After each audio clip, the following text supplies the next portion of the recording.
அஸ்ஸலாமு அலைக்கும் வரஹ்மத்துல்லாஹி வபரகாத்துஹு. அன்பார்ந்த சகோதரர்களே, சஹாபாக்களை பற்றி குறை பேசக்கூடியவர்கள் ஒரு செய்தியை சுட்டிக்காட்டி நபித்தோழர்கள் மீது அவர்கள் களங்கத்தை ஏற்படுத்துகின்றார்கள்.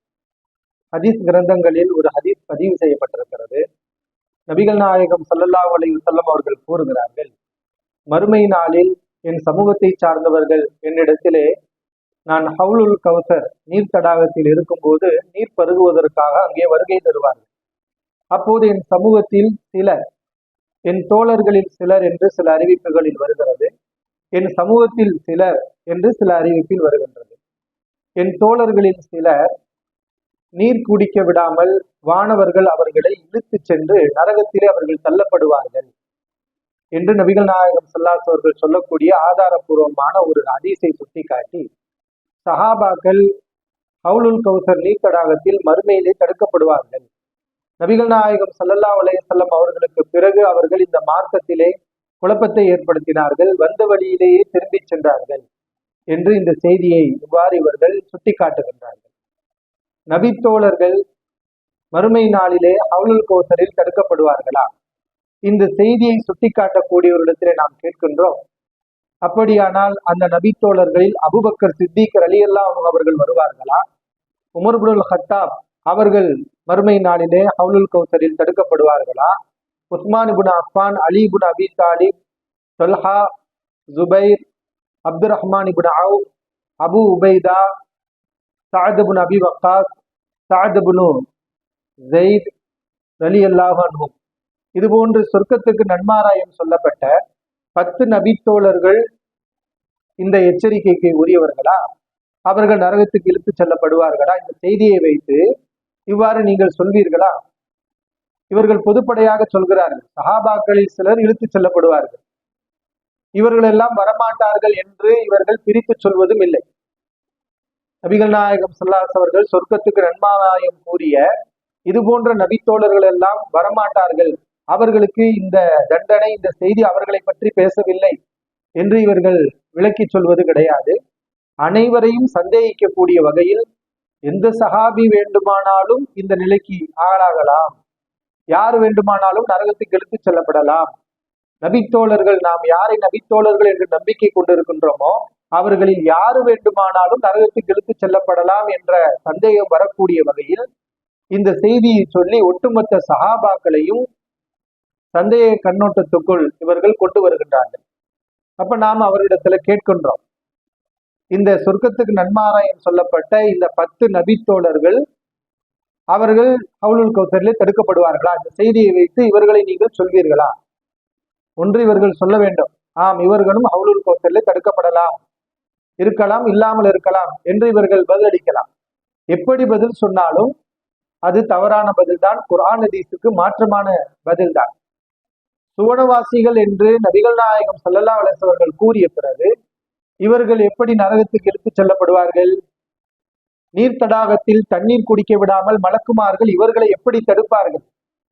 தடுக்க மாட்டார்கள். மார்க்கத்தை பின்பற்றக்கூடியவர், குர்ஆன் ஹதீஸை உண்மையாக நம்பக்கூடியவர்கள் இந்த கேள்விக்கு சொல்லக்கூடிய சரியான உண்மையான பதில் என்னவென்றால், இது இந்த 10 சஹாபாக்களுக்கு பொருந்தாது, இவர்கள் நபி அவர்களால் சொர்க்கவாசிகள் என்று சொல்லப்பட்டவர்கள், இவர்கள் நீர் தடாகத்தில் தடுக்கப்பட மாட்டார்கள், இவர்கள் அல்லாத நபர்களை பற்றித்தான் இந்த செய்தி பேசுகிறது என்று அல்லாஹ்வை நம்பிக்கை கொண்ட ஒரு மோமின், அல்லாஹ்வுடைய ரசூலுடைய சொல்லை நம்பிக்கை கொண்ட ஒரு மோமின் இந்த விளக்கத்தை கூறுவார். ஆனால் இவர்கள் என்றைக்காவது இந்த விளக்கத்தை சொல்லியிருக்கிறாங்களா? 100க்கு 300 தடவை இந்த செய்தியை சுட்டிக்காட்டி மொத்த சஹாபாக்களையும் ஹவுலுல் கௌசரில் யார் வேண்டுமானாலும் தடுக்கப்படுவார்கள் என்று கூறக்கூடிய இவர்கள், இது அபூபக்கர் ரலியல்லாஹு அன்ஹு அவர்களுக்கு பொருந்தாது, உஸ்மான் ரலியல்லாஹு அன்ஹு அவர்களுக்கு பொருந்தாது, அலி இப்னு அபி தாலிப், உமர் இப்னுல் கத்தாப் இவர்களுக்கெல்லாம் பொருந்தாது என்று சொல்லி இருக்கிறாங்களா? சொல்ல வேண்டும். ஆனால் இவர்கள் இதுவரை அப்படி எந்த விதமான விளக்கத்தையும் சொல்லவில்லை. அப்படி சொன்னால் மக்கள் புரிந்து கொள்வார்கள். இவர்கள் ஏதாவது ஒரு செய்தியை எடுத்து வைத்துக் கொண்டு நபித்தோழர்களை கொச்சைப்படுத்தி கொண்டிருக்கிறார்கள் என்பதை மக்கள் தெள்ள தெளிவாக அறிந்து கொள்வார்கள். பத்ருவாசிகள், பத்ரு போர்க்களத்தில் கிட்டத்தட்ட 300க்கும் அதிகமான சஹாபாக்கள் கலந்து கொண்டார்கள். இவர்கள் இந்த செய்திக்குள் வருவார்கள் என்று சொல்ல முடியுமா? ஹவுலுல் கௌசரிலே பத்ர் போர்க்களத்தில் கலந்து கொண்ட சஹாபாக்கள் தடுக்கப்படுவார்கள் என்று சந்தேகப்பட முடியுமா என்றால் முடியாது. அல்லாஹ் சுப்ஹானஹு வ தஆலா அவர்களை மன்னித்து விட்டதாக அறிவித்திருக்கின்றார். இந்த பத்ர்வாசிகள் சுவனவாசிகள் என்று மார்க்கம் அவர்களுக்கு நற்சான்று கொடுத்திருக்கின்றது. பத்ர்வாசிகளில் யாரையும் ஹவுலுல் கௌசரில் தடுக்கப்படுவார்கள் என்று சொல்ல முடியாது. இவர்கள் சொல்ல வேண்டும், இல்லை என்றால் அதை மக்களுக்கு விளக்கி சொல்ல வேண்டும். இந்த ஹதீஸில் சொன்ன நபர்கள் பத்ர்வாசிகள் அல்ல, அவர்களுக்கு இந்த எச்சரிக்கை பொருந்தாது என்று இவர்கள் கூற வேண்டும், உண்மையாளர்களாக இருந்தார். அதே போன்று ஹுதைபியா உடன்படிக்கையில் கிட்டத்தட்ட 1000க்கும் அதிகமான 1500க்கு நெருக்கமான சஹாபாக்கள் கலந்து கொண்டார்கள்.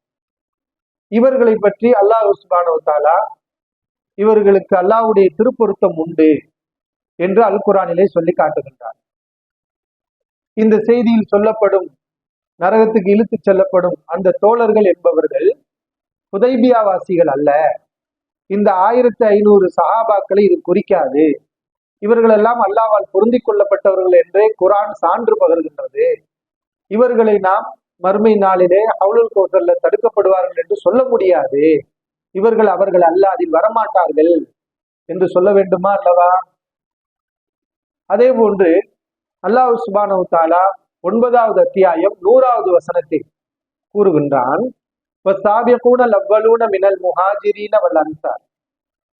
அன்சாரிகளிலும் முஹாஜிர்களிலும் முந்தி சென்றவர்களை, இந்த ஆரம்ப காலத்தில் இஸ்லாத்தை ஏற்றவர்கள், வல்லதீன தத்தபஅஹும் பிஇஹ்சான், அவர்களை அழகிய முறையில் பின்பற்றியவர்கள், இவர்கள் அனைவரையும் அல்லாஹ் பொருந்திக் கொண்டான் என்று அல்லாஹ் குறிப்பிடுகின்றான் அல் குர்ஆனில். அன்சாரிகள், முஹாஜிர்கள், இவர்கள்ல 2 சாரார் இருந்தாங்க. ஆரம்ப கட்டத்தில் இஸ்லாத்தை ஏற்றவர்கள், அதற்கு பிறகு இஸ்லாத்தை ஏற்றவர்கள். அன்சாரிகள், முஹாஜிர்கள், இந்த 2 அன்சாரிகள் முஹாஜிர்கள் 2 பிரிவினரா இருந்தாங்கல்ல, ஆரம்பத்தில் வந்தவர்கள், பின் வந்தவர்கள். இந்த 2 பேரையும் அல்லாஹ் பொருந்தி கொண்டதாக சொல்கின்றார். அப்படியானால் இதில் மற்ற எல்லா நல்ல சஹாபாக்களும் வந்து விட்டார்கள். முஹாஜிர்கள் அனைவரும் வந்து விட்டார்கள், அன்சாரிகள் அனைவரும் வந்து விட்டார்கள். இவர்களை அல்லாஹ் பொருந்தி கொண்டதாக நற்சான்று கொடுத்து விட்டார். இந்த சஹாபாக்கள் ஹவுலுல் கௌசர்ல தடுக்கப்படுவார்களா? அந்த செய்தியை சொல்லக்கூடியவர்கள் அல்லாஹ்வுடைய இந்த வசனத்தை புரிந்தவர்களாக இருந்தால், நம்பிக்கை கொண்டவர்களாக இருந்தால், இதுல முஹாஜிர்கள் வரமாட்டார்கள், ஆரம்ப காலத்தில் இஸ்லாத்தை ஏற்ற அன்சாரிகள் வரமாட்டார்கள், அதற்கு பிறகு ஹிஜ்ரத் செய்தவர்கள், நுஸ்ரத் செய்தவர்களும் வரமாட்டார்கள். ஏனென்றால் அல்லாஹ் இவர்களை எல்லாம் பொருந்தி கொண்டதாக சொல்கிறான். ஹுதைபியா உடன்படிக்கையில் கலந்து கொண்ட 1000க்கும் அதிகமான சஹாபாக்களுக்கு இந்த செய்தி பொருந்தாது. பத்ர்வாசிகளுக்கு இந்த செய்தி பொருந்தாது. அஷரத்துல் முபஷ்ஷரா, சொர்க்கத்துக்கு நன்மாராயம் சொல்லப்பட்ட நபித்தோழர்களுக்கு இது பொருந்தாது என்ற விளக்கத்தை இவர்கள் எப்பயாவது சொல்லி இருக்கிறாங்களா? சொல்ல மாட்டாங்க. சொன்னாத அவர்களுக்கு எதிரான ஆதாரத்தை அவர்களே வெளிப்படுத்துவதாக அமைந்துவிடும். எந்த விளக்கத்தையும் சொல்லாமல் சஹாபாக்கள் லிஸ்டில் இழுத்துச் செல்லப்படுவார்கள். அது அபூபக்கராக இருக்கலாம், உமராக இருக்கலாம், உஸ்மானாக இருக்கலாம், யாரை வேண்டுமானாலும் வைத்துக் கொள்ளுங்கள் என்ற அபத்தமான ஒரு கருத்தை இவர்கள் குறிப்பிடுகின்றார்கள். உண்மையில் அந்த ஹதீஸில் சொல்லப்படக்கூடிய அஸ்ஹாப், என்னுடைய தோழர்கள் என்று நபி அவர்கள் சொல்கிறார்களே, அவர்கள் யார்? நாம் சொல்லக்கூடிய சஹாபாக்களையா?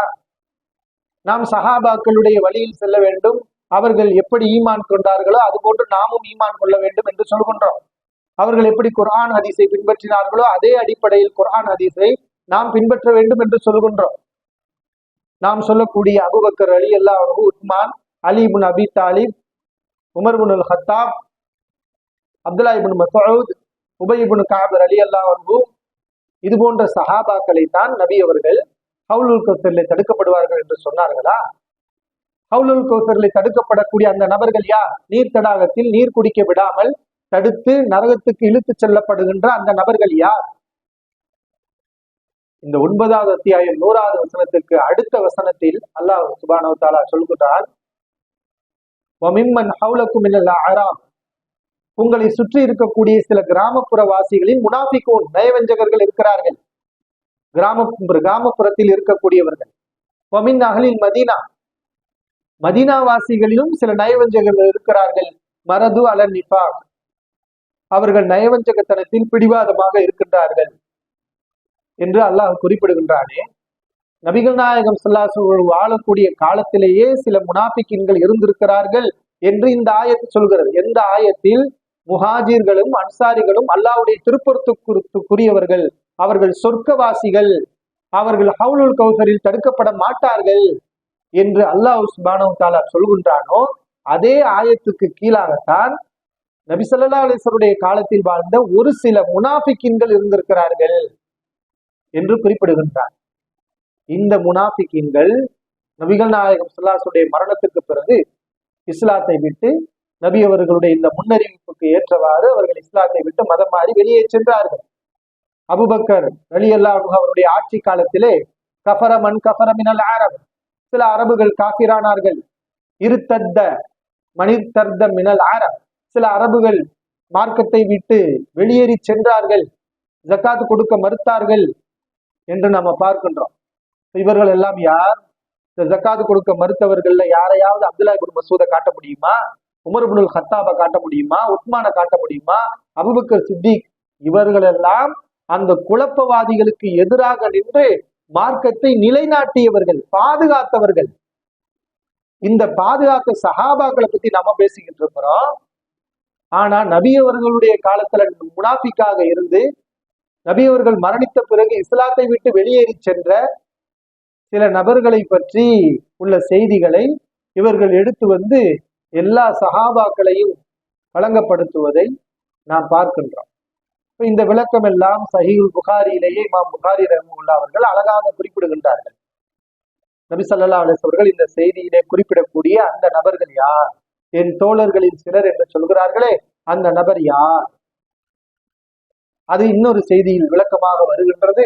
அபூபக்கர் ரலியல்லாஹு அன்ஹுடைய ஆட்சி காலத்திலே நபி அவர்கள் சொன்ன இந்த அறிவிப்பின்படி நபி அவர்கள் மரணித்த பிறகு உடனே இஸ்லாத்தை விட்டு சில பேர் வெளியேறி சென்றார்கள். அவங்கள நம்ம சஹாபாக்கள்னு சொல்லிட்டு இருக்கிறோமா? அவங்கள தான் மதம் மாறி போனவர்களை தான் நம்ம இப்ப சஹாபாக்கள்னு சொல்றோமா? மதம் மாறுதல் என்பது வெளிப்படையான அடையாளம். அது தெரிந்தால் அவர்கள் சஹாபாக்களே வரமாட்டார்கள். இவ்வளவு விளக்கங்களையும் இவர்களுக்கு சொன்ன பிறகும் இவர்கள் நபித்தோழர்களை குறைபடுத்துவதிலேயே மும்முரமாக இருக்கின்றார்கள். இன்னும் அந்த செய்தியில் நபி ஸல்லல்லாஹு அலைஹி வஸல்லம் அவர்கள் தன்னுடன் இருக்கக்கூடிய தோழர்களை மட்டும் அங்கே பேசவில்லை. அந்த செய்தியில் நபி அவர்கள் என்ன சொல்றாங்கன்னா, என்னுடைய உம்மத்தினர் என்னிடம் வருவார்கள். இப்ப நபித்தோழர்கள் மட்டும் வரமாட்டாங்க. நபி ஸல்லல்லாஹு அலைஹி வஸல்லம் சமூக மக்கள், உம்மத்து என்றால் நாம வருவோம், நமக்கு முன் சென்ற சமூகம், இந்த 1400 வருடமா யாரெல்லாம் வந்தாங்களோ அவங்களாம் வருவாங்க, நமக்கு பின்னால் வரக்கூடியவர்களும் வருவார்கள். இவர்களில் என் உம்மத்தை சார்ந்த சிலர், என்னுடைய தோழர்கள் என்று இந்த சில வார்த்தை வருதுன்னா அதனுடைய விளக்கத்தை மற்ற அறிவிப்புகள் தெளிவுபடுத்துது. என் உம்மத்தை சார்ந்த சிலர். இப்ப நபி அவர்கள் இங்கே என்னுடைய தோழர்கள் என்று யாரு சொல்றாங்க? அஸ்ஹாப் என்ற சொல் அதை கூறக்கூடியவர் எந்த அர்த்தத்தில் பயன்படுத்துகிறார் என்பதை பொறுத்து அதனுடைய நோக்கம் மாறுபடும். நபி அவர்கள் இங்கே சொல்லக்கூடிய அந்த அஸ்ஹாப் என்பவர்கள் யார்? நபி அவருடைய உம்மத்தில் குழப்பம் செய்தவர்கள். அவர்கள் சஹாபாக்களை தான் இருக்கணும்னு அவசியம் இல்லை. நம்ம சொல்லக்கூடிய சஹாபாக்களை தான் இருக்கணும்னு அவசியம் கிடையாது, இருக்க மாட்டாங்க. நபி அவர்களுடைய காலத்துல தான் இருந்திருக்கணுங்கிற அவசியம் இல்லை. நபிகள் நாயகம் ஸல்லல்லாஹு அலைஹி வஸல்லம் உம்மத்தை சார்ந்தவர்களாக அவர்கள் இருந்தாலே அவர்களையும் நபி அவர்கள் அஸ்ஹாப் என்றுதான் சொல்கிறார். நபி அவர்களை ஏற்றுக்கொண்டவர்கள், நபி அவர்களை ரசூலுல்லாஹ் என்று சொல்லிவிட்டு குழப்பம் செய்தவர்கள், இவர்கள் தான் இந்த செய்தியில் என் தோழர்கள் என்று குறிப்பிடப்படுகின்றார்கள். இந்த செய்தி யாரை பற்றி பேசுகிறது என்று சொன்னால், குறிப்பாக இந்த செய்தியை சொல்லி நபித்தோழர்களை கொச்சைப்படுத்தக்கூடிய, நபித்தோழர்கள் நரகத்துக்கு இழுத்துச் செல்லப்படுவார்கள் என்று துணிந்து அனைவரையும் சந்தேகப்படுத்தக்கூடிய வேலையை செய்கின்றார்களே இந்த நபிமொழி மறுப்பாளர்கள், ஹதீஸ் மறுப்பாளர்கள், இவர்கள் திருந்திக் கொண்டால் அல்லாஹ் பாதுகாப்பான், திருந்தாவிட்டால் இவர்களை பற்றித்தான் இந்த ஹதீஸை பேசுகின்றது. இவர்களை பற்றி சொல்லக்கூடிய செய்தியை கொண்டு இவர்கள் நபித்தோழர்களுக்கு பொருத்துகின்றார்கள். இந்த செய்தியில் என்ன சொல்லப்படுகிறது? இன்னக லா தத்ரி மா ஹதஸு பஅதக், நபியே உங்களுக்கு பின்னால் இவர்கள் என்னென்னலாம் உருவாக்கினார்கள் என்பதை நீங்கள் அறிய மாட்டீர்கள். நபி அவர்களுக்கு பிறகு மார்க்கத்திலே புதிதாக இவர்கள் உருவாக்கினார்கள். இருத்தத்து அலா ஆகாபிஹிம், வந்த வழியிலேயே திரும்பி சென்றார்கள். வந்த வழியில நீங்க தானே திரும்பி போறீங்க. ஆரம்பத்துல நபிமொழிகள் ஆதாரபூர்வமானது, ஹதீசுகளை இப்படித்தான் நம்பணும் என்று சொல்லி கொண்டிருந்த நீங்கள் பின்னாடி நாங்கள் ஆய்வு செய்கிறோம் என்ற பெயரில் உங்களுக்கு இந்த ஆய்வை கற்றுக் கொடுத்தவர் இன்னும் நபிமொழிகளை மறுத்து கொண்டுதான் இருக்கின்றார். ஆனால் நீங்கள் தான் அவர் கொண்டு வந்து விட்ட வழிகேட்டில் நின்று கொண்டு முன்னாலும் செல்லாமல் பின்னாலும் செல்லாமல் தத்தளித்துக் கொண்டிருக்கின்றீர்கள். நாங்க ஆய்வு செய்கிறோம் என்ற பெயரிலே ஆதாரபூர்வமான நபிமொழிகளை எல்லாம் மறுத்து அந்த நபிமொழிகளை நம்பக்கூடிய மக்களை இவர்கள் காபீர்கள், இவங்க முஸ்லிம் இல்ல, இவர்கள் பின்னாடி இன்று தொழுவக்கூடாது, அவர் பின்னாடி இன்று தொழுகாதீங்க, இவர் பின்னாடி இன்று தொழுகாதீங்க, அந்த பள்ளிவாசலுக்கு போகாதீங்க, இந்த பள்ளிவாசலுக்கு போகாதீங்க, நம்முடைய இயக்கத்தின் ஜமாத்தின் பள்ளிவாசலை தவிர வேற எந்த பள்ளிக்கும் போகாதீங்க என்று அல்லாஹ்வுடைய ஆலயங்கள் பள்ளிவாசல்களை எல்லாம் பள்ளிவாசல் இல்லைன்னு அறிவிச்சு முஸ்லிம்களை எல்லாம் முஸ்லிம்கள் இல்லைன்னு சொல்லக்கூடிய ஒரு கேவலமான நிலைக்கு உங்களை கொண்டு வந்தது இந்த ஹதீஸ் மறுப்பு தானே.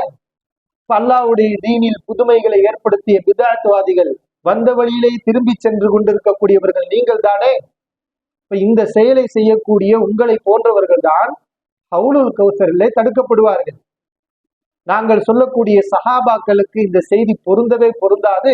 அல்லாஹ் சுப்ஹானஹு வ தஆலா அவர்களை சொர்க்கத்துக்கு தேர்வு செய்ததாக அறிவித்திருக்கின்றார். இதை நாம் புரிந்து கொள்ள வேண்டும். அதே போன்று சஹாபாக்களிடத்தில் ஏற்பட்ட ஒரு சில விஷயங்களை இவர்கள் இப்போது பொது மேடையில் சஹாபாக்கள் புறம்பேசலையா, சஹாபிய பெண்கள் புறம்பேசலையா என்று அவர்கள் பேசிக் கொண்டிருக்கின்றார்கள். சஹாபாக்கள் புறம்பேசலையா என்று சஹாபாக்களை பற்றி இவர்கள் புறம்பேசிக் கொண்டிருக்கிறார்.